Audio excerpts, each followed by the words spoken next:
Have you ever wondered where the line between love and abuse is? In my family, children prove their love by surviving life or death trials, being left in dangerous places with no warnings where every mistake could cost them their lives. The children who fail are erased, while those who survive are praised, celebrated like heroes. But what happens when an 8-year-old girl named Emma is about to face her first trial, and I, the one who survived countless horrific challenges, must find a way to protect her from the family's ruthless tradition? In today's video, you will witness a true story, haunting and emotionally charged, where family secrets, survival challenges, and a legal battle intertwine to create an experience that no one will forget. Sit down, buckle up, and prepare for a story where love is never measured by pain. Chapter 1: Family Tradition and Survival.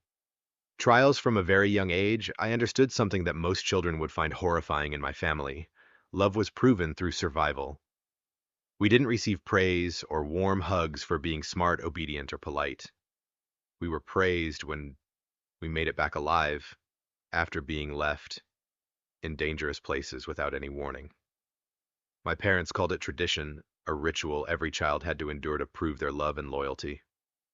One rule: only rely on your instincts to survive. Calling the police or seeking help from anyone was in the family's eyes a death sentence.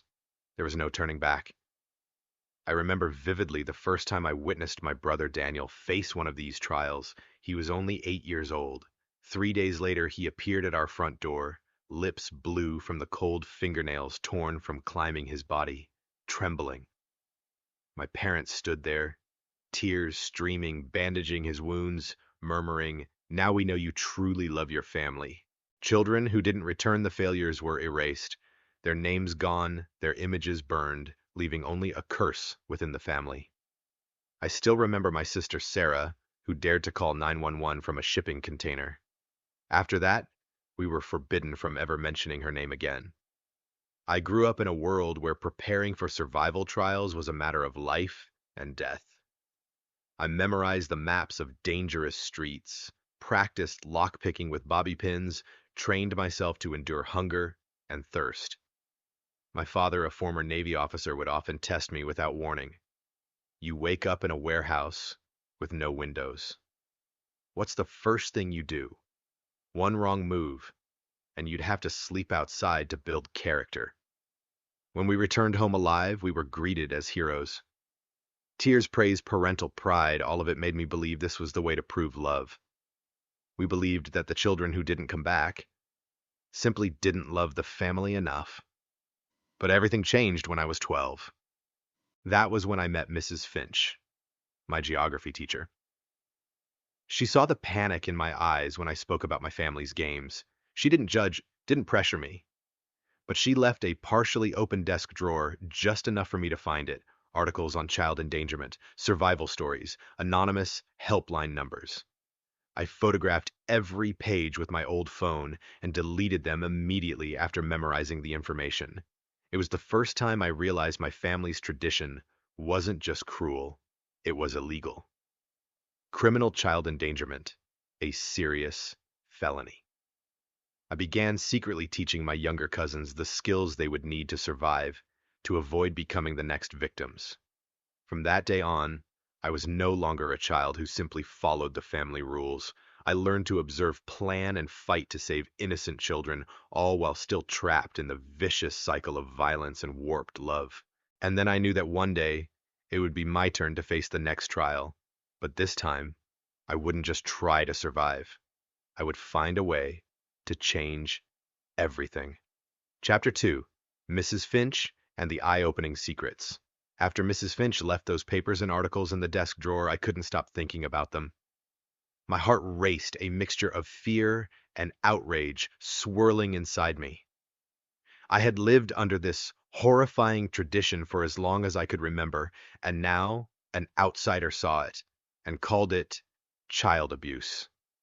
She didn't say much, only left the drawer slightly ajar, as if letting me choose for myself.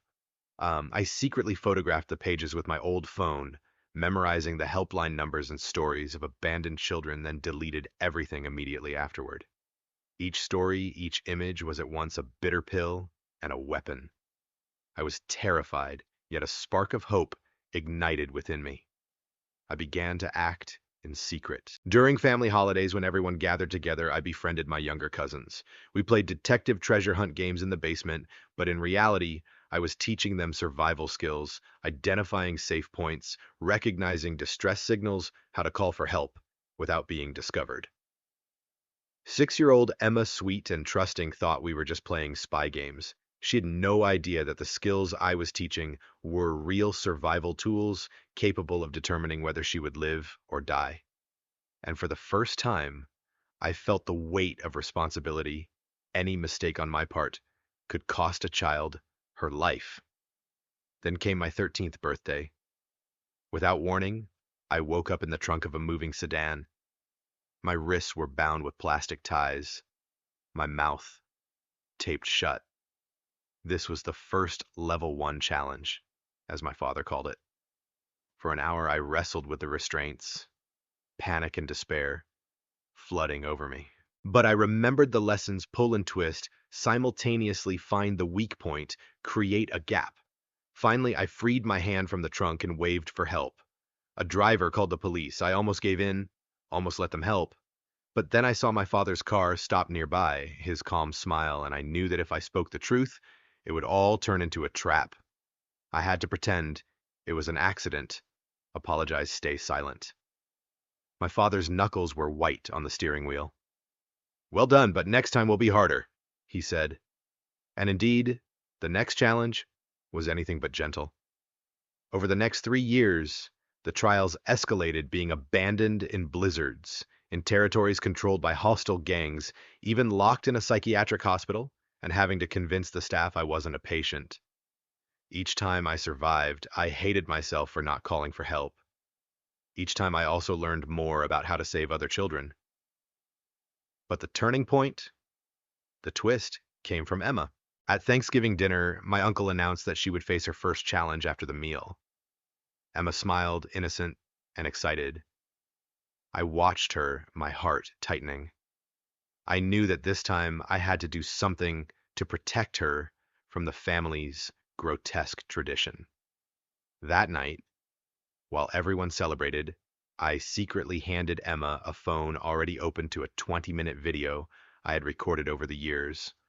All the challenges I had endured, the wounds, the pain, and the methods to call for help. I whispered, "When you wake up somewhere scary, call 911. Say these words: my family left me here when I was 8. Please help me." I knew that if the plan failed, Emma would pay the price, but she was stronger than I had imagined.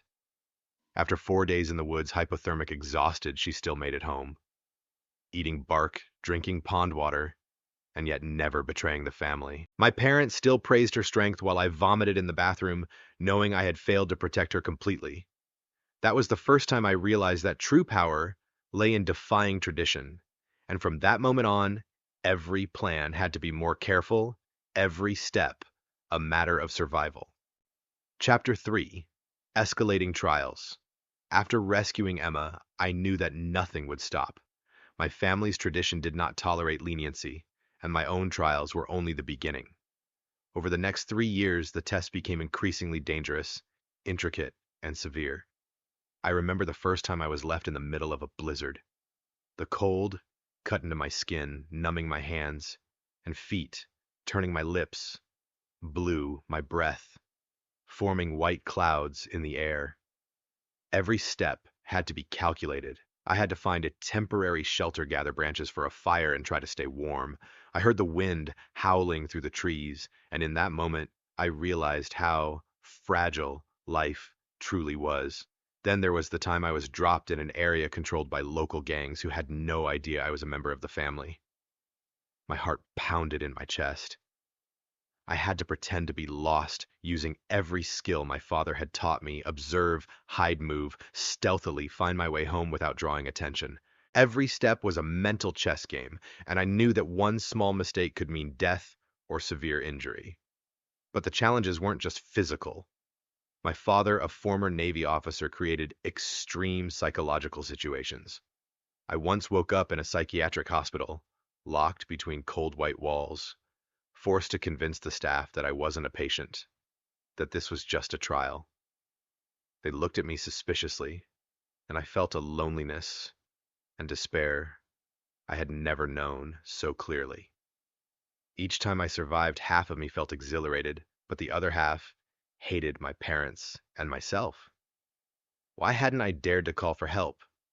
Why did I still follow their twisted rules? The mix of guilt and outrage kept me awake at night, jolted me from sleep, reminding me of Emma's or Daniel's withdrawn faces after each trial.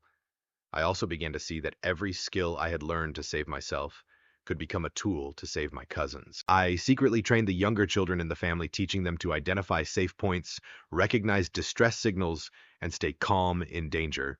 6-year-old Emma thought we were only playing detective games, but in truth, she was learning real survival skills for the real world, while I had to hide everything from the rest of the family. On my 13th birthday, the level 1 challenge appeared without warning. I woke up in the trunk of a moving car, hands bound, mouth taped shut. My heart raced as I struggled every second. I remembered the lessons: pull and twist simultaneously, find the weak points in the restraints, create a gap, and reach out for help. A driver called the police. I almost let go, almost allowed them to help. But then my eyes caught my father's calm smile when he appeared, and I knew that if I told the truth, everything would become a trap. I had to pretend it was an accident, apologize, and stay silent. My father gripped the steering wheel, knuckles white. "Well done, but next time will be harder," he said. And indeed, the next challenge was anything but gentle. Over 3 years, the trials escalated, relentlessly being abandoned in heavy snow, in territories controlled by hostile gangs, even having to face psychiatric hospitals and strangers while convincing them I was fine. Every time I survived, I hated myself for not calling for help, but I also learned more about how to save other children. And then I realized one crucial thing: if I wanted to save Emma and the other cousins, I would have to use the very survival skills my father had taught me, but this time against him. Chapter 4: The Plan to Save Emma. This time it was no longer a trial for me. Emma, sweet and trusting, was about to face her first family challenge. As everyone celebrated Thanksgiving dinner, I watched her sit there, excited eyes sparkling. I knew that for my family, this was a ritual to prove love. But for me, it was a deadly trap. I couldn't sit still. Everything I had ever learned, every survival skill, every grueling practice I had, to turn them into a weapon to save another child. I secretly handed Emma an old phone. I had prepared a 20-minute video documenting all the trials I had endured, the injuries, the survival strategies, and the methods to call for help without being discovered. I whispered into her ear, "When you wake up somewhere scary, call 911, say these words: 'My family left me here when I was 8. Please help me.'" The moment I placed the phone in Emma's hands was filled with both fear and hope.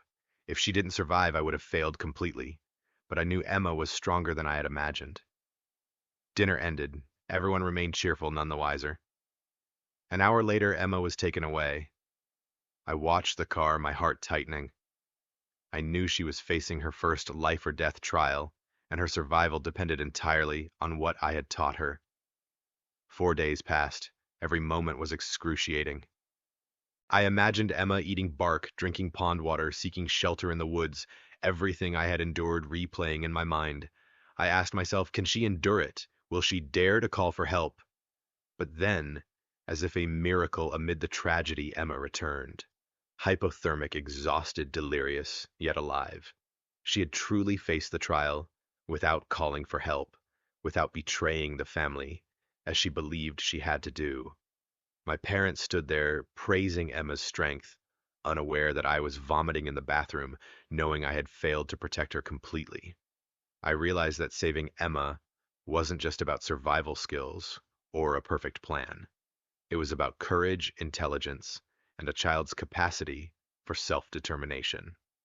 Emma had taught me that true strength wasn't surviving alone. It was helping others survive. And sometimes that meant defying the family's grotesque traditions. From that moment on, every strategy, every decision I made revolved around a single goal: protecting Emma and my younger cousins, breaking the cycle of violence, and proving that love didn't require life or death trials. Chapter 5: The Survival Network and Confronting Father. After Emma returned, I knew there was only one way to protect my other cousins seek help outside the family. I began observing every detail, every behavior, every shadow that could be an ally. And then I discovered something unexpected.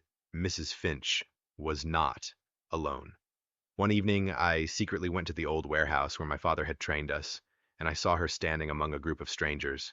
But as the light hit them, I realized they all bore the same scars I had seen on my own wrists. These people were survivors, children who had endured similar trials and lived. They had hidden themselves, watched, and waited for the right moment to protect other children. I didn't have time to greet them. My heart raced. Each of them had a wary look, survival experience etched clearly on their faces. Mrs. Finch looked at me, her eyes both stern and reassuring. "We knew you would come."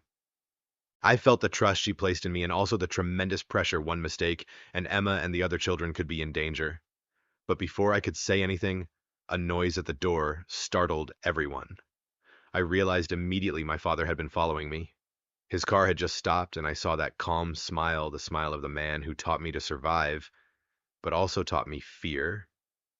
In that moment, I realized that all my plans could be discovered and destroyed in an instant. The survivors exchanged anxious glances, hearts racing. We had been careful for years, but one small slip and everything could collapse. My father entered calm, but authoritative. "Looks like you're having delusions again," he said, his voice sweet and fake. He turned to the group of survivors, presenting me as a child, experiencing a mental disorder, framing every action I had taken as evidence of madness. I felt a surge of anger, but I also knew that any protest could endanger Emma and my cousins. I had to stay calm. Looking into Mrs. Finch's eyes, I knew she understood me. She knew that if I revealed everything, the survivor network would be at risk. I realized that this battle was not just between my father and me. It was a struggle between the family's traditional violence and the survival of the children. Every action, every word, every gesture had to be carefully considered. I learned to conceal my anger, control my emotions, and prepare for the next moves. From that moment, I understood clearly: if I wanted to save Emma, protect my cousins, and break this horrifying tradition, I had to fight smarter, be more patient, and sometimes use the very survival skills my father had taught me against him. And deep down, I realized that this war was only beginning, or was. My father was not only a master survival instructor, he was also a master manipulator, controlling minds and setting psychological traps. And I, despite enduring many trials, still had to find a way to overcome every trap before the final showdown. Chapter 6: Father's Legal Manipulation and Control. After the encounter with the Survivor Network, I knew my father didn't miss a single detail. Immediately, the pressure began to mount in ways only he could orchestrate. Every action I took, every effort to save Emma or teach my cousins, was twisted into evidence that I was mentally unstable. My father knew how to manipulate everyone around him. Police teachers, even friends and colleagues, were helped to see me as an unstable, dangerous, delusional child. The videos I had recorded to train Emma suddenly became criminal evidence. I was cast as someone instructing children to break the law. Every line of communication with friends was controlled. When I tried to reach out to other survivors, they avoided me, refused to help. I realized that my father had created a perfect control network, monitoring every move I made. Even my car, my phone, my bank accounts, and part-time job became tools for his manipulation. I began to feel isolated, friends turned away, teachers suspicious, and every attempt to connect with the survivor network was shut down. Even Mrs. Finch, the only person I trusted, had to keep her distance to protect herself and her daughter. I understood that one misstep could ruin not only me, but also the other children. My father went even further. He began manipulating the upcoming court proceedings. All the evidence I had, everything I had documented to protect my cousins, could be reinterpreted by him to prove that I was delusional, unreliable, and dangerous. Every effort to extract the children from the cycle of violence could now be used as evidence against me. I lay awake each night, anxious about the next moves. Every dream was filled with scenes of Emma, Maya, and my cousins being left behind, with the looming threat of my father discovering the truth. I realized that this fight was no longer just about survival. It was a legal and psychological battle where my father used intelligence, authority, and manipulation to overwhelm me completely. But deep down, I knew I could not give up.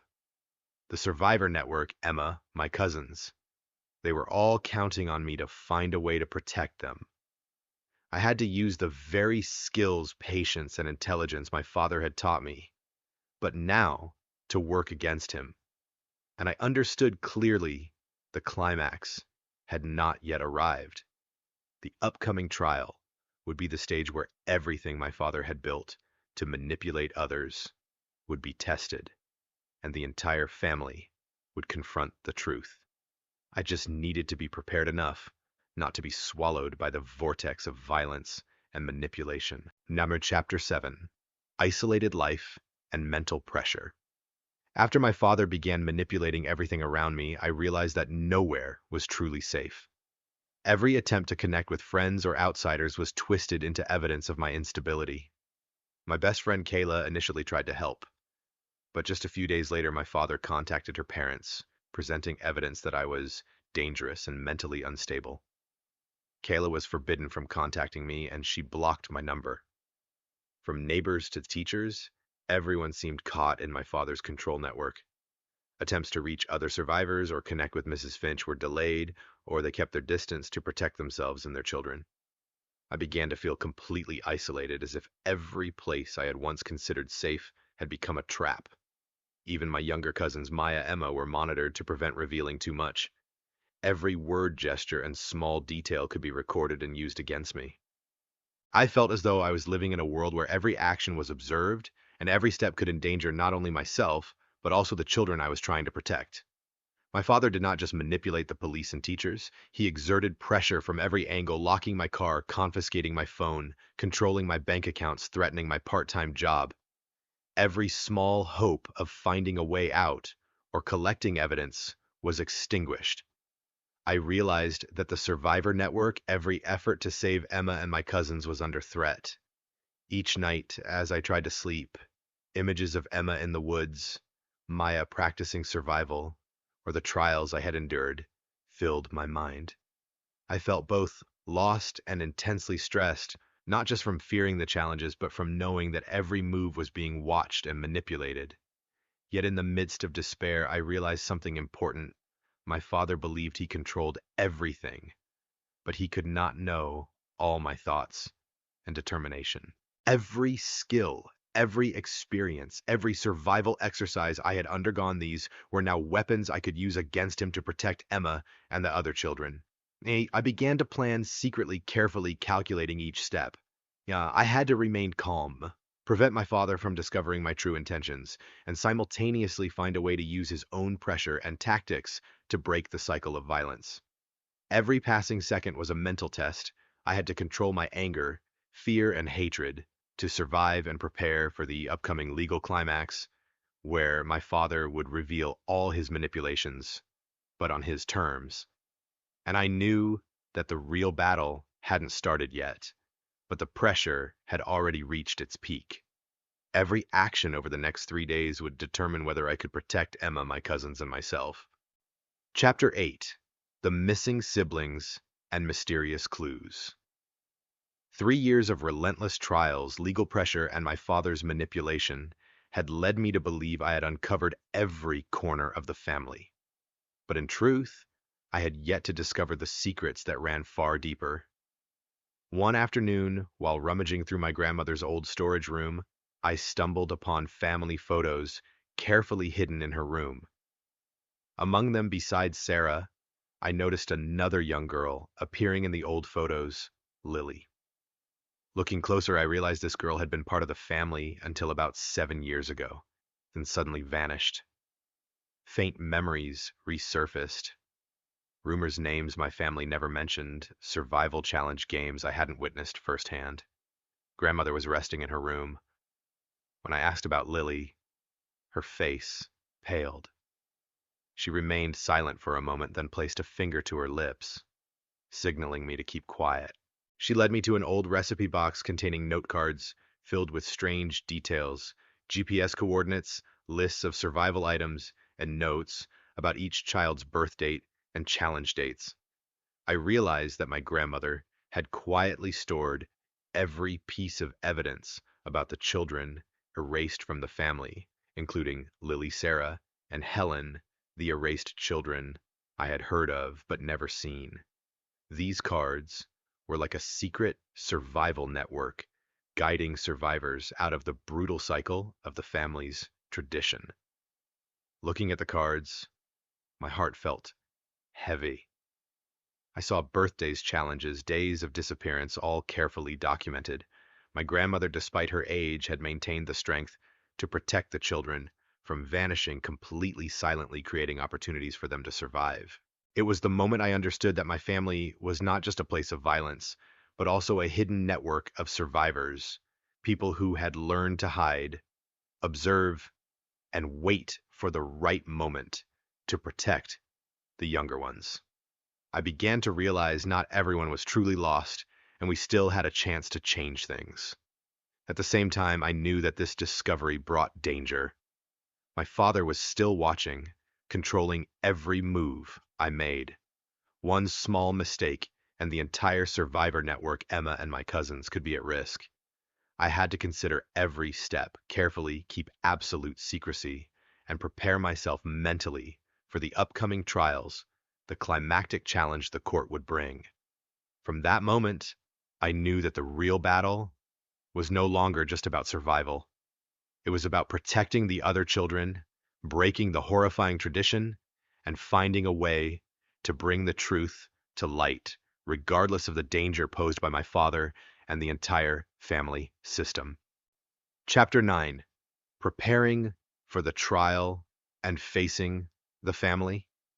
3 days before the trial, the pressure weighed on me like a stone I couldn't lift. My father had prepared everything: files, videos, testimonies to paint me as a delusional and dangerous child in the eyes of the court. Every effort I had made, every time I saved Emma or taught my cousins survival skills, could be twisted into evidence against me. I looked at the clues my grandmother and Mrs. Finch had helped me preserve: photos of the disappeared children, GPS coordinates, detailed notes on the challenges, and the videos I had secretly recorded.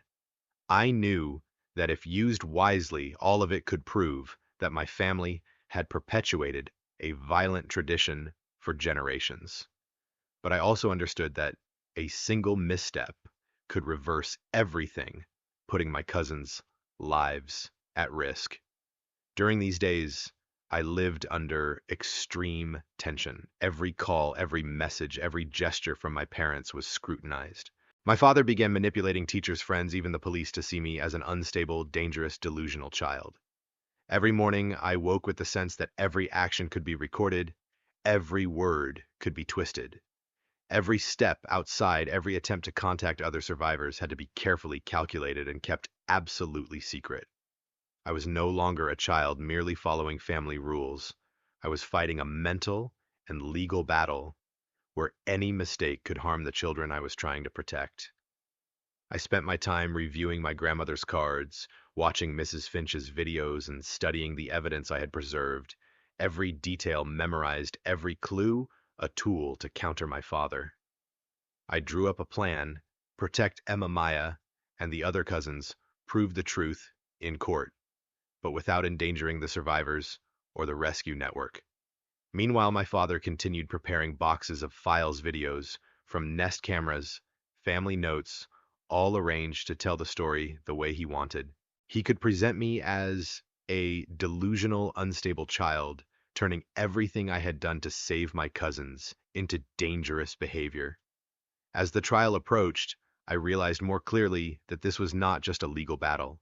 It was a direct confrontation between truth and the power of the family, between the surviving children and the violent traditions deeply ingrained in my father's mind. Every move, every word, every decision I made could now change the fate of Emma, Maya, my cousins, and the survivor network. I took a deep breath, looked at the clues I had preserved, and reminded myself I had to be ready to face the trial, to face my father, and ultimately to bring the truth to light. Everything had been planned, but the tension in the air was so thick that my heart felt as if it might leap out of my chest.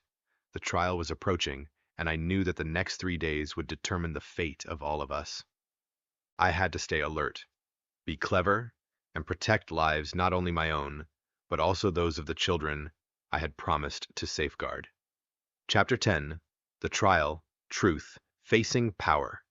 The day of the trial had arrived. I stepped into the courtroom, my heart pounding as if it would leap from my chest. My father had prepared everything, thick files, videos, testimonies, all orchestrated to portray me as a delusional, unstable, and dangerous child in the eyes of the judge and society. Every effort I had made to save Emma, every survival lesson I had taught my cousins, could be misrepresented to work against me. My father began his presentation, calm yet persuasive. He spoke of my psychological issues, showing videos of me locked in the warehouse, teaching my cousins to pick locks, untie restraints, and practice survival skills. All of it was framed to make me appear as someone instructing children in illegal activities. My mother stepped forward, her voice trembling, but full of emotion. She cried, speaking of the fear of losing me, of my unusual behaviors. Every word she said was true, but only partially. The rest was omitted, painted to depict me as a child with a mental disorder. Other witnesses, my uncle, teachers, doctors, were called in turn. All proved that I negatively influenced my cousins, causing dangerous behavior. Every action I had taken to protect and save them was now distorted. My chest felt like it would explode, but I knew everything was still in my hands, the evidence I had preserved from my grandmother and Mrs. Finch. Suddenly, my grandmother stood. She walked slowly to the evidence table, placing down photos, note cards, GPS coordinates, all information about the challenge's injuries and the erased children. She had quietly preserved everything for years to protect the children from being forgotten. Next, my mother placed a USB on the table. The lawyer opened it, and the videos appeared. My father preparing the trials, forcing Daniel and my cousins to endure pain. My mother's actions, both protective and helpless, all meticulously recorded. The final video showed my father taking Emma into the woods. She was exhausted, yet she didn't call for help. My father cried, not tears of calculation, but real pain, as he watched his child endure a life-threatening trial. The judge's eyes in the entire courtroom changed. Every manipulation, every false testimony my father had prepared was shattered by direct evidence. The survivor network, my grandmother's documentation, and Mrs. Finch's videos proved that the violent family tradition had persisted for generations, and my father had been the one performing these rituals. After hours of tension, a child protection order was issued. All the cousins were placed in a safe environment. My father was arrested and sentenced to prison. My mother received probation and was required to attend counseling classes. My grandmother became a living testament, silently protecting the children for many years. I sat there, my heart still racing, but with a sense of relief. The truth had finally been revealed. The surviving children, the survivor network, and my cousins were safe, and the horrific, violent tradition of my family had finally ended. I realized that this victory was not only personal, it was a victory for all the children who had ever been abandoned, for the silent survivors waiting for a chance to save them, and for all of us, those who believe that love does not require life or death trials to be proven. Chapter 11: Legal Consequences and Recovery. After the trial, everything seemed to happen too fast for me to catch my breath. My father was convicted of multiple counts of child endangerment and psychological abuse sentenced to serve time in a correctional and psychiatric treatment facility. My mother was placed on probation, required to attend counseling, perform community service, and learn how to care for children without repeating her harmful behaviors. The cousins were moved to safe environments, either with relatives or specialized trauma recovery centers. Emma was allowed to live with her mother, though all initial visits were supervised. She remained haunted by the trials and the sense of failure if she accepted help, but day by day she learned that surviving was not a betrayal of family love. Maya was sent to live with a distant aunt, where she was nurtured in safety, learning to trust and love without enduring life or death challenges. The other children, like Sarah Lily and Helen, who had once been erased from the family, were now reunited and began rebuilding relationships with the surviving cousins. Each was prepared, Holmes lawyers, psychologists, to ensure no one could exploit them again. Grandmother became the connective thread, preserving evidence, maintaining records, and guiding the survivors step by step as they reintegrated. Her letters, photos, and note cards became historical evidence, demonstrating that the violent tradition had existed for generations but was finally stopped. At 17, I was nearing the end of adolescence under supervision, but I now realized that a new life was beginning. Helen, Lily, and Sarah were close by, ready to support me, help rebuild life, and guide the remaining children. We were no longer a traditional family, but a network of survivors protecting one another and learning to love without pain. Even my father, once taken away, seemed to recognize the burden of the chain of traditions he had perpetuated. The look in his eyes as he was led from the courtroom revealed a strange sense of relief, as if he no longer had to bear responsibility for those grotesque rituals. Nothing was perfect. Psychological wounds remained, and memories haunted Emma, Maya, and the other children. But the important thing was that they had survived, and they were learning to rebuild relationships based on presence, love, and safety instead of life or death trials. Looking around, I saw a new picture. The survivors, the cousins, and the people who had kept them safe all together, gathered after so many years of fear and secrecy.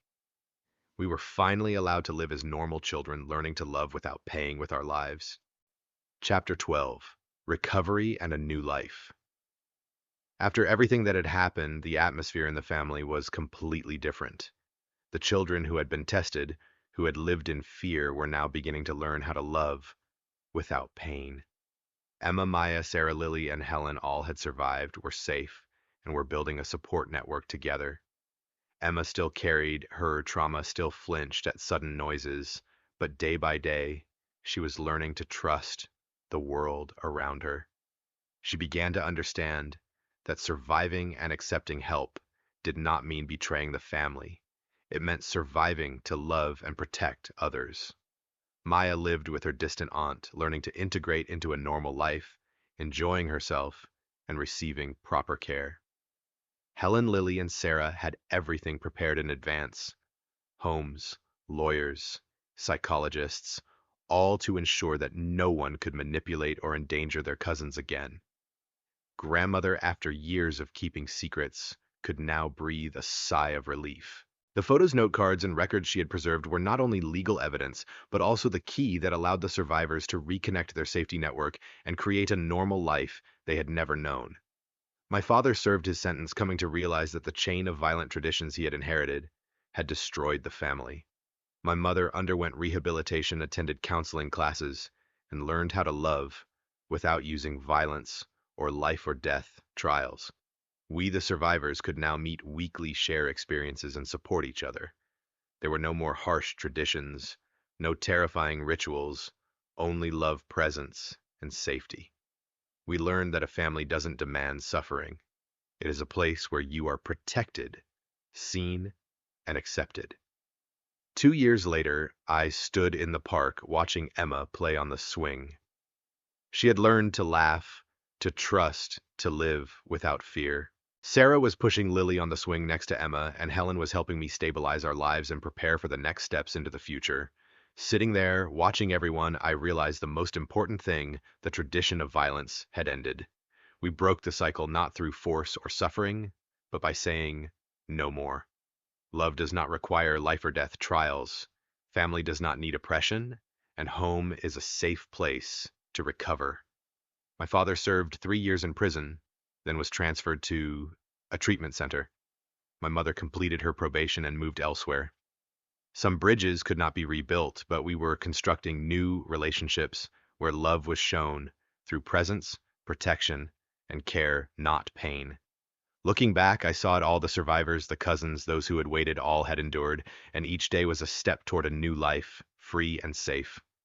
We were no longer victims of a twisted tradition. We had become protectors, a light and hope for each other. And I understood one thing: true love does not require suffering, and family is truly a place where you feel safe to live and to heal. The trial is over. The truth has been revealed.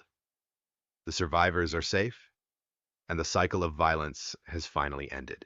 This story reminds us that love should protect, not harm, that family should nurture, not terrorize, and that courage, compassion, and resilience can overcome even the darkest traditions. Thank you for watching, and remember, true love is never proven through suffering.